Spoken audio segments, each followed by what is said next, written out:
ہندو کس نبی کی امت ہے؟ ایسا راز جو ہندو سب سے چھپاتے ہیں۔ ہندو مذہب کے لوگوں کا کہنا ہے کہ ہماری کسی بھی کتاب میں کسی بھی پیغمبر کا کوئی ذکر موجود نہیں ہے، جو کہ ایک بہت بڑا جھوٹ ہے، جبکہ بسم اللہ الرحمن الرحیم عام طور سے ہندو مت کے پیروکار کو ہندو کہتے ہیں۔ ہندو مت یا ہندو دھرم جنوبی ایشیا اور بالخصوص بھارت اور نیپال میں غالب اکثریت کا ایک مذہب ہے، جس کی بنیاد ہندوستان میں رکھی گئی۔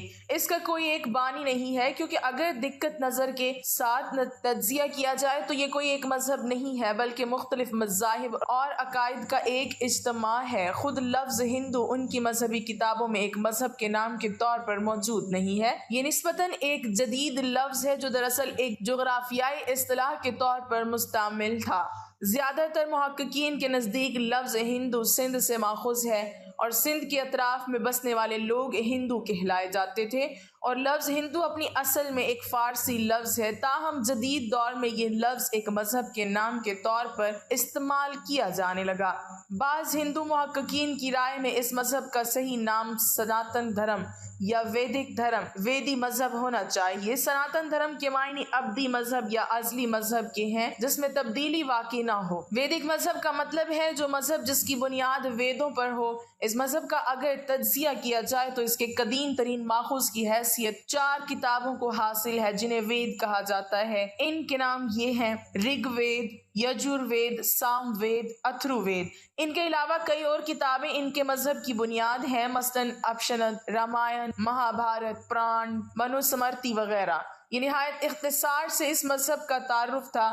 کیا پاکستان میں مسلمانوں کے آباء و اجداد ہندو تھے؟ تو یقیناً ہندو تھے، اور بعد میں اسلام کی دعوت کو قبول کیا۔ برصغیر کی اکثریت نے ابھی بھی اسلام کو قبول نہیں کیا اور اب بھی اپنے پرانے مذہب کے پیروکار ہیں۔ جہاں تک اس سوال کا تعلق ہے کیا انہوں نے جان بوجھ کر اللہ کا انکار کیا ہے، تو یہ علم اللہ کے سوا کسی کو بھی نہیں ہے۔ یہ بھی ہو سکتا ہے کہ غلط فہمیوں کی وجہ سے اسلام قبول نہ کیا ہو۔ اگر غور سے دیکھا جائے تو عموماً ایک انسان اسی مذہب کا پیرو ہوتا ہے جس میں اس کی پیدائش ہوئی ہوتی ہے۔ مذہب تبدیل کرنا اتنی آسان بات نہیں ہے، اس میں کافی مسائل ہوتے ہیں۔ خاص کر دور حاضر میں مسلمانوں نے اسلام کی جو تصویر دنیا کے سامنے پیش کی ہے، اس سے اسلام کی دعوت کو شدید نقصان پہنچا ہے، اور دیگر اقوام کے لوگ ہمیں حریف اور دشمن کی نظر سے دیکھنے لگے ہیں۔ یہ ہماری غلطی ہے کہ ہم اللہ کے دین کا صحیح تعارف پیش کرنے میں ناکام رہے ہیں۔ ہماری ذمہ داری صرف اتنی ہے کہ اپنے علم کی حد تک دین کی صحیح بات دوسروں تک پہنچا دیں اور ان کے حق میں دعا کریں۔ سزا دینا ہمارا کام نہیں ہے، یہ صرف اللہ تعالیٰ کا حق ہے۔ قرآن میں اللہ تعالیٰ کا ارشاد ہے: اگر تمہارا پروردگار چاہتا تو زمین پر جتنے لوگ ہیں سب ایمان لے آتے، پھر کیا لوگوں کو مجبور کرو گے کہ وہ مومن ہو جائیں؟ مطلب یہ کہ خدا نے جب اس معاملے میں جبر کو پسند نہیں کیا تو تمہیں بھی پریشان نہیں ہونا چاہیے۔ خدا اگر یہی چاہتا کہ زمین میں سب مومن و فرمانبردار ہی ہوں تو شجر و حجر کی طرح انسانوں کو بھی اس طرح پیدا کر دیتا کہ وہ ہمیشہ اس کے حکم کے پابند رہتے، مگر اس نے ایسا نہیں چاہا۔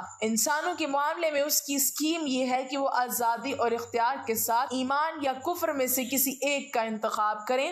جنت کی ابدی نعمتیں اسی ایمان کا صلہ ہیں۔ تمہارا فرض وہی ہے جو تم نے پورا کر دیا ہے۔ خدا نے تم پر یہ ذمہ داری عائد نہیں کی ہے کہ لوگوں کو زبردستی راہ راست پر لے آؤ۔ انڈیا میں موجود ذات پات پر مبنی نظام دنیا بھر میں سماجی سطح پر طبقاتی تقسیم کی سب سے پرانی صورت ہے۔ 3000 سے زائد عرصے سے رائج اس نظام کے تحت ہندوؤں کو ان کے کرما اور دھرما کی بنیاد پر مختلف سماجی گروہوں میں تقسیم کیا گیا ہے۔ 3000 سال پرانی کتاب مانو سمرتی میں، جسے ہندو قوانین کا سب سے اہم ماخوذ سمجھا جاتا ہے، ذات پات کے نظام کو سوسائٹی میں تنظیم اور ترتیب کی بنیاد پر تسلیم کیا گیا اور اس کے حق میں دلائل دیے گئے ہیں۔ ذات پات کا نظام ہندوؤں کو برہمن، شتری، ویش اور شودر کے نام سے 4 کیٹیگریوں میں تقسیم کرتا ہے۔ کئی لوگوں کا خیال ہے کہ اس تقسیم کا ماخوذ تخلیق سے متعلقہ ہندو دیوتا برہما ہے۔ اس طبقاتی تقسیم میں سب سے اوپر برہمن آتے ہیں، جن کا کام تعلیم، تربیت اور دماغی کاموں کی انجام دہی ہے۔ خیال کیا جاتا ہے کہ وہ برہما کے سر سے وجود میں آئے ہیں۔ اس کے بعد شتریوں کا درجہ آتا ہے، جو پیشے کے لحاظ سے حکمران اور سپاہ گری سے متعلق ہیں، اور وہ برہما کے بازوؤں سے وجود میں آتے ہیں۔ تیسرے نمبر پر وش ہیں، جو تجارت پیشہ ہیں، اور